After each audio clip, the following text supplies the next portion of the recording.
Hi,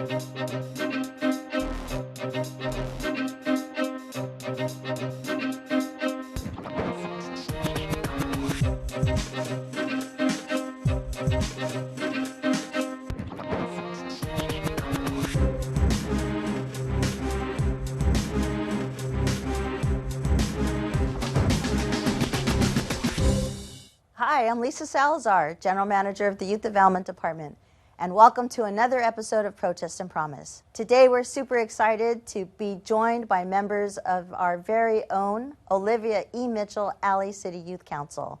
And in studio we have 3 members who are here to talk about their experience. So let's get right into it. Have you introduce yourselves. Please, name and council district that you represent. My name is Nirvan Rayamaji, and I'm representing Council District 12. Welcome, Nirvan. Hi, I'm Monica Rodriguez, and I'm representing City District 8. All right. My name is Asha Goyal, and I represent Council District 10. All right. Well, thank you for coming down to the studio today and being a part of this conversation. Can you believe a whole year has gone by, or maybe even just a little bit more than a year, that you all have served as youth council members and as the inaugural class, the first Alley City Youth Council? Tell us about that experience. I mean, I guess what I'm curious about is a couple things. Number one is, what made you apply originally to be a part of this? Well, I applied initially because I was always doing work with, helping out the homeless, or whether it was, other underprivileged groups. So I was like, let me see how it works from the back. And from all the experiences and all the places that we've gone, like seeing the Port of LA, for example, and how that works and what needs to be changed in those different areas, I was just really excited to see what I can do from the front end as an individual to help out my community. Do you have recommendations for the Port of LA now that you've been down there and learned more about it? Yeah, we watched a lot of videos prior to going, and I was really excited to have an on-site visit, knowing that it was the biggest port in the Western Hemisphere. And with the guides telling us and guiding us around, we were able to see sort of the inefficiencies of so many boats coming in, but so many boats are staying and it's getting overcrowded. So just the facilitation of getting the boats in and out and getting the cargo in and out as quick as possible was one of the biggest things. All right, thanks for sharing that. How about you, Monica? Well, for me, prior to the establishment of the Youth Development Department, I was actually on the Youth Development Task Force, where I was Mayor Garcetti's youth appointee. And so my job there was to write recommendations, kind of like outline what a Youth Development Department would look like. And so once the department was established and this council was also established and the applications opened, I felt that it was important for me to not just kick something off, but to kind of like see it through and to make sure that the implementation of our vision was like as accurate to our recommendations as possible. Yeah, so you were a part of the task force that made the recommendation to the city council and the mayor and said, we need a youth development department in the city. And then I guess you saw the opportunity to continue to be like hands-on involved. You're like, I'm all over it because I want to make sure that what we proposed in our recommendations actually come true. So like super dedicated. Thank you for all of that. How about you, Asha? I was part of the Mayor's Youth Council, and I'm also on my neighborhood council as the elected youth representative. Oh, wow. So I've already been very involved in local politics, and I know a little bit about how the government worked. And I wanted to learn more about, from a city perspective, how all of the different departments that I've interacted with, how they all work together. And so I applied for the council because it felt like a natural step in widening my circle of knowledge. All right. So maybe just picking up on that, what are some of the highlights? You mentioned learning more about the departments, but what would you say are some of the highlights that you experienced this past year as a youth council member? My favorite part was getting to work on our policy memo that we drafted. We spent a few months just trying to come up with ideas. We knew that we wanted to do something about the environment, and we originally had an idea about doing rebates for native plants. But then upon further research, we realized that that was already in place. People just didn't know about it as well. And we learned how to search through council files, and so we took some inspiration from past motions. We decided to create a memo about implementing more trees on a busy thoroughfare in our council district. I met with someone from Streets LA, and we talked about how it would all work, what the implementation would look like, and getting to coordinate with these different departments and who are experts in this field, it opened my eyes to the kind of things that go on in the city. That's really exciting. So it's like planning, understanding how funds are allocated, doing the research about what you can and cannot do, connecting with the department that's responsible for tree planting, and then drafting actual recommendations for your council member to review and consider. That's pretty exciting. Thank you for sharing that. How about you, Monica? For me, it was definitely like creating our logo, because it was just important that we had an accurate representation of who we were as a department. It was very much inspired by graffiti, and it's a huge part of like Angeleno culture and how to represent ourselves and our feelings and what's going on at the current moment. So the logo that we currently have was my favorite. I was always rooting for it, so I was super happy that it became our department logo, especially because I know a lot of our friends in Investing Youth who helped get this department established were huge fans of it, and they were like really eager to see something that was a representation of youth, and that also worked to kind of like destroy a lot of like negative connotations surrounding graffiti, because it's not like something negative or something damaging. It's something that represents youth and our feelings and how we grow as a culture. Yeah, the Youth Development Department is the only department in the city that I know of that has a department logo that was designed by young people. I remember the young man, he might have been like 13 or 14 years old, drawing on butcher paper on a table the concept, and that eventually became our logo. So that's a great story. Thank you for sharing that. A highlight for you, Nirvan. Oh, exactly. Like, I would say this. I was thinking the same thing as Monica. Since we were like the inaugural class and we were tasked with actually doing this, I don't think any other classes or cohort is going to be tasked with doing this. And I was like, wow, like just going through the process, talking to the youth, talking to like people from all across the city, like me talking to my friends and also talking to my other council members as well, just trying to discuss what would be the best idea. At the time, I had opposing views to Monica, but which is really interesting. But now, like the more further we went on, I understood, and it was really cool to really meet everyone from across the city and develop new perspectives. Yeah, that was probably like my highlight of the council. So you brought up the logo, and I know you both had different feelings about the logo and working in a youth council in sort of a democratic setting where you have to come to consensus and agree and sometimes disagree. I think you might have been on opposite sides on which logo to go with. Tell me about that, and how did you work it out? Initially, I just did not like the idea of graffiti. I thought it was like unprofessional, especially us being in the city of LA, like being a department in the city of LA. And I was like, yeah, like having graffiti makes us look unprofessional, and we're going to be looked down upon, especially from the higher ups, the governor's office and everywhere else. And I'm like, this is really not going to fly. This is not really not going to roll. But with with you talking to me and helping me really understand that graffiti is a part of LA. Graffiti is not only just tagging and whatnot, but it's also art. And you helped me understand that. And there was also a few other things. Can you remind me that you were saying about the logo? Yeah, so one of the things that I mentioned is just the connotation behind graffiti, because I also talked about the history of it and why it was introduced into LA and why it became so popular.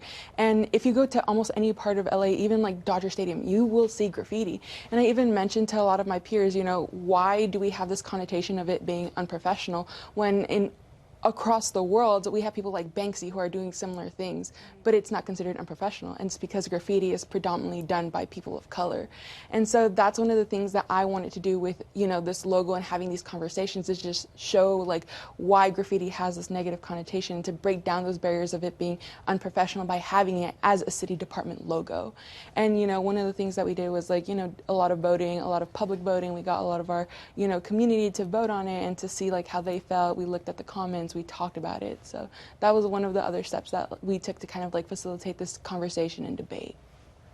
Well, I love that not everybody was in agreement, that there was like real debate and discussion, and that eventually at the end of the day you all came to consensus and and landed on the logo. And it was a long process. It was not something that went fast. It was a very long process. But now we have a department logo that was created by a young person and was vetted by the youth council, and now we're moving forward. What are some of the other things maybe you learned this past year that you'll take forward, like into school, your career, the future? I mean, like I said before, working with people from all over LA. LA is really LA is one of the most diverse cities in the world, whether it's social class or whether that's ethnicity or background or how you grew up. And just having all these different perspectives really made me think about how can we tackle different problems, or the importance of diversity, equity, and inclusion in our workplace. Yeah. For sure. How about you? Yeah, for me, it's also building off of what Nirvan said, but instead with a lot of listening sessions, because I feel like oftentimes we don't have a time or a place for youth to feel safe and to just kind of hit pause and be able to talk about their feelings and be able to learn from each other. And so with these listening sessions, we were able to kind of learn from a lot of different perspectives. We were able to validate their feelings and let them know that they're not alone. And I want to take that and be able to use that in future endeavors and future projects where I'm able to open this space and allow people to kind of have that conversation, have that little pause button, and be able to build off of each other, because I feel like that's something that we don't have a lot, especially as we've grown up with technology and we do a lot of things over text instead of face to face. So the youth council creates that safe space where you can get together, share ideas, agree and disagree, and work things out. Yeah, thank you for sharing that. How about for you, Asha? A skill that I really learned from all of this is talking with others, but talking to more than just youth, but also strangers and adults who I didn't know as well. When I was working on the policy memo, I had to call up the head of Streets LA and say, "Hi, I'm Asha Goyle. I'm part of the Olivia Mitchell Youth Council. Can you tell me about the process of planting fruit trees on a street?"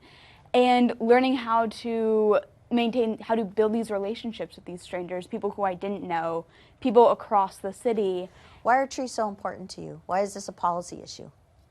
I really decided to focus on trees because my council district has one of the lowest tree canopy coverages in the city, with only 15%. Oh, wow. And trees have a lot of purposes with cooling down streets, helping the environment, minimizing noise pollution. So for folks in the audience that are curious about the Olivia Mitchell LA City Youth Council, maybe thinking oh, they're taking applications, what would you say to them? Why should they apply?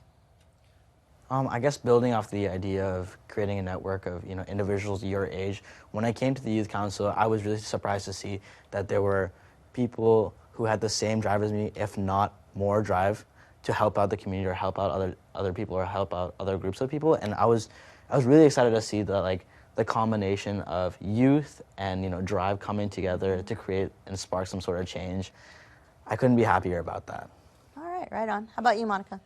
I would highly encourage anyone who's even interested in applying to submit that application, because this youth council is really a platform. It's a platform for you and your peers to become advocates and be able to shine spotlights onto issues that are really important for you and for your community.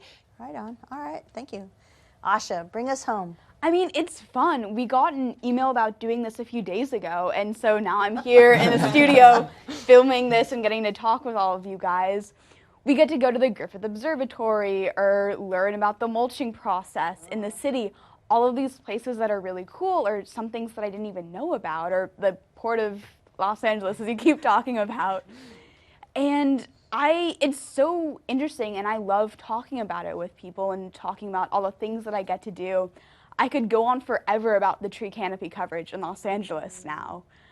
Above all, it's been a really great experience, and I had a lot of fun, and meeting all these people and having these cool experiences throughout the city. I know Los Angeles so much better now. It really feels like home.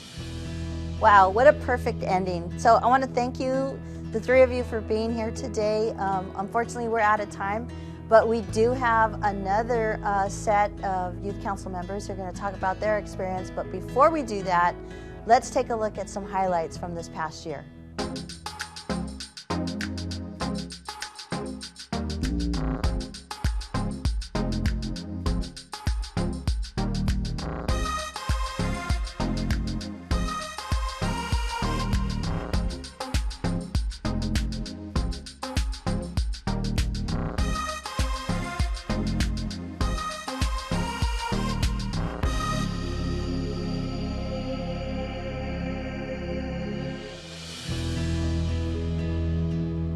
So we're going to continue the conversation with 3 more Youth Council members who are here with us in studio today.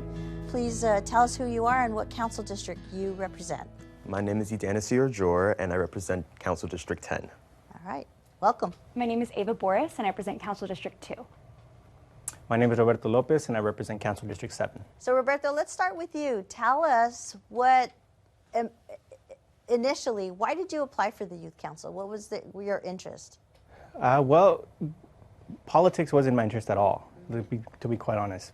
I worked in youth development through the grid department for quite some time, and it was an opportunity that my director had sent to me.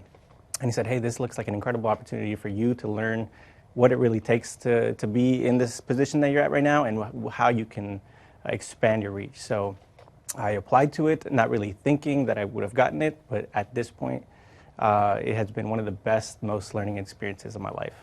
All right, right on. How about you, Ava?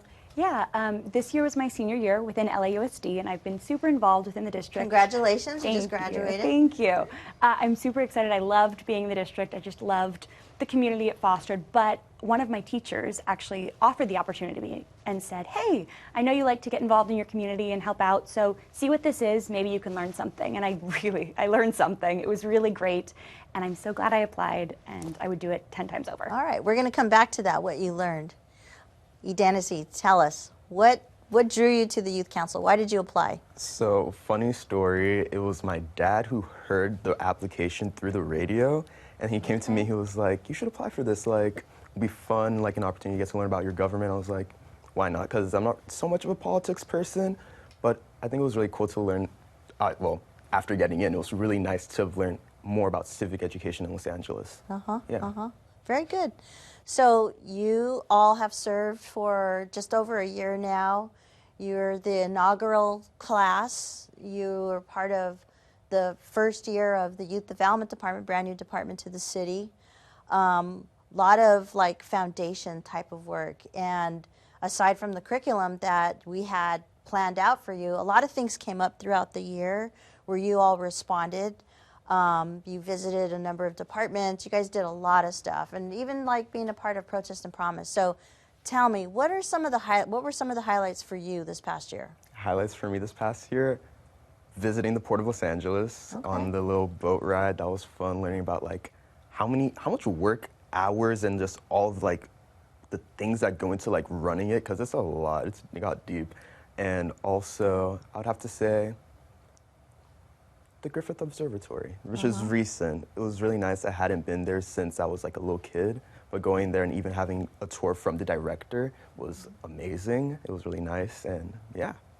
All right, so learning more about the port, learning more about the Recreation and Parks Department, and specifically Griffith Observatory. All right, very cool. How about for you, Ava? Yeah, my favorite site visit specifically was probably one that I thought I was going to be least excited for, was the Streets LA visit. We got to see kind of how mulch is made, which is something that I was like, what's mulch? Why do we use it in LA? Like, what's happening? But it was really interesting to see just how much work and how many people got to work within the city to make it run smoothly, how you can use mulch all over. I mean, you see sidewalks and big buildings, but really how you're working with the environment and being environmentally conscious is so important to the city. Oh, that's really interesting. All right, the one you were least excited about, you learned the most from. All right, that's very cool. How about you, Roberto? I would definitely say it was one of those activities, like you mentioned, that just came up out of nowhere, and it was the summit for how to solve intergenerational poverty and end homelessness.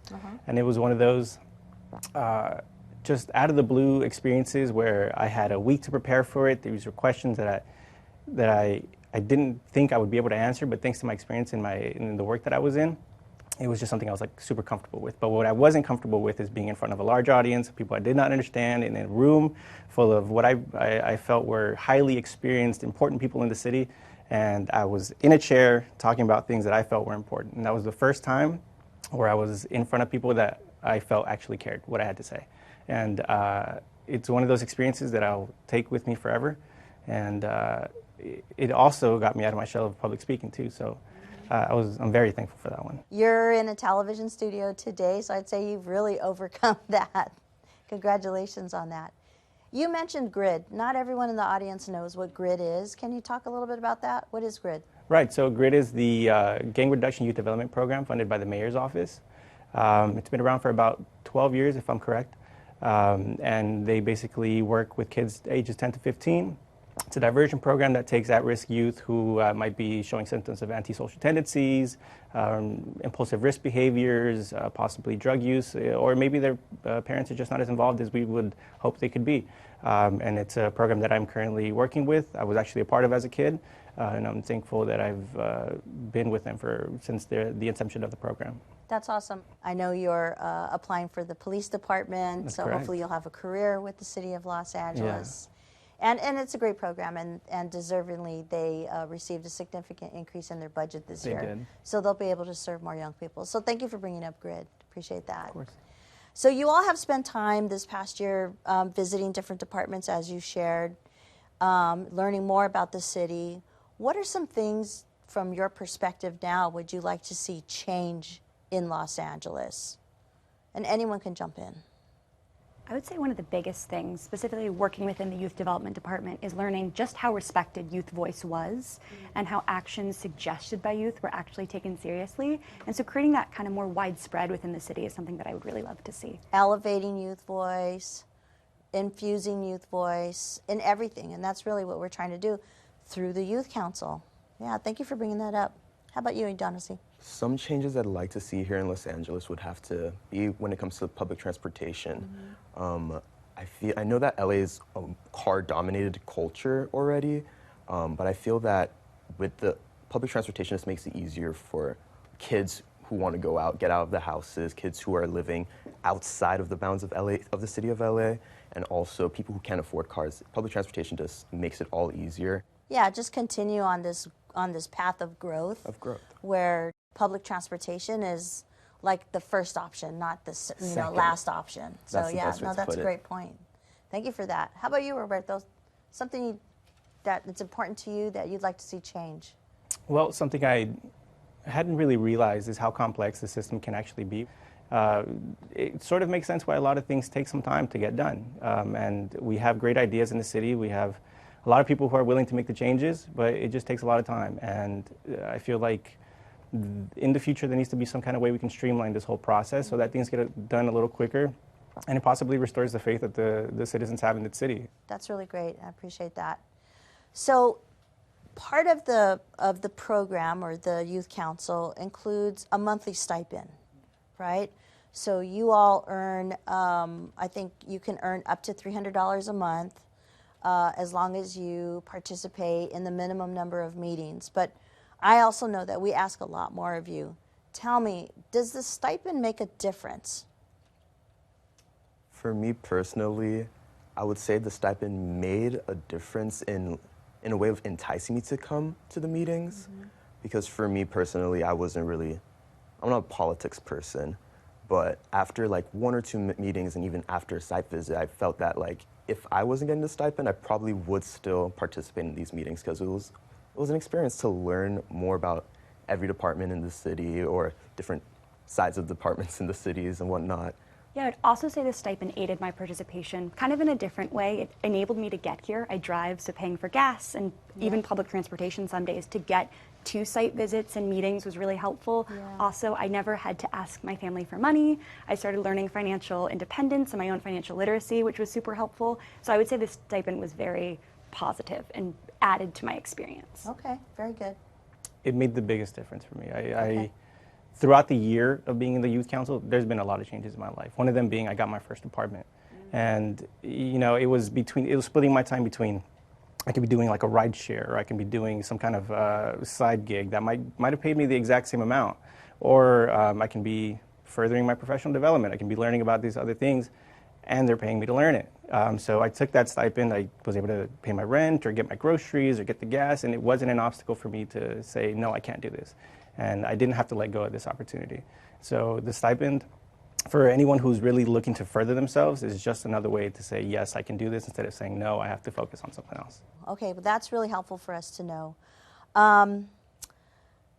During this past year, you all worked on a lot of projects together. You had agreements, you had disagreements. For sure we want people to know that You weren't all just like agreeing to everything. I know there was a lot of robust discussion. In that, I'm sure there's a lot of things that you learned about yourselves, about each other. What are some of those skills that you think you might take forward as alumni of the Youth Council and like into like the next step in your life, into your careers? Patience and compromise. Patience and compromise. Very good. Talk a little bit more about that. Well, we learned that the city's not as, it's not as fast as we want it to be. And two, I mean, working with 30 youth who all have opposing ideas, it might take some time to get things done. And compromise.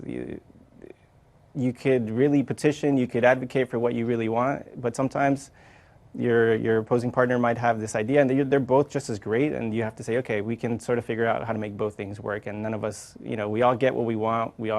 I think the idea is like, if everyone's happy, nobody's happy. So I mean, like, we made it work, and that's something that, like, in my career has taught me to just let go and understand and work with it, and it's definitely something I'm going to take in the future. Valuable life skill. Thank you for sharing that. How about for you, Ava? I would say trust in your peers. You're really working hard, and when you're so dedicated to something, again, knowing that that end goal might not be there exactly when you want it, having trust in the people around you that they're all working just as hard and towards that common goal makes everything so much easier and a lot calmer and makes everything more enjoyable to do.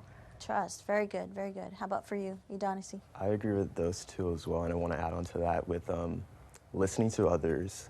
I'm someone who like talks a lot, and being in the youth council, not knowing anybody, coming to the youth council and just sitting down and just listening to people's opinions, I feel like that's a skill that has definitely, I've seen myself finding myself doing it at school more rather than just talking in class and listening to other people's opinions, taking those into account and being able to form other ideas from other people's opinions as well. Mm-hmm. Listening, so important. Very good. So for folks that are watching and they're on the fence about whether they should apply or not, should they apply and why? Definitely apply. I would say for me, personally, I would say apply because even if you're not interested in politics so much like me, it's still a way for you to get active in your city and also to just learn more about your city also. I've learned so much in the past year about transportation, about homelessness, but learning about these things, it was fun. I enjoyed it a lot, and I think that anybody else my age would probably enjoy it as well. All right, you learned a lot, and it was fun. Ava? I would say apply, apply, apply. It teaches you to kind of build your own perspective and lean on the people around you, but also, what do you think? Like, your voices actually matter, and so you get a chance to share that, and I think that's really special. All right. Roberto? Yes, I 100% apply, even if you feel like it's not your place to be in that room. I mean, like I mentioned before, politics wasn't exactly something I was interested in, mainly because I didn't really have the opportunity to do it. I mean, I'm a DACA recipient, so it's not like I'm going to get into politics and it's going to kick me out. But you're the only one keeping yourself out of that room. And if you're willing to say yes, you're going to learn that you belong in that room. Your voice can be heard, and there's a lot that you can learn. All right, all right. Wow. Another great show. I want to thank our youth council members for being in studio today. I'm Lisa Salazar, General Manager of the Youth Development Department, and thank you for joining us for another episode of Protest and Promise.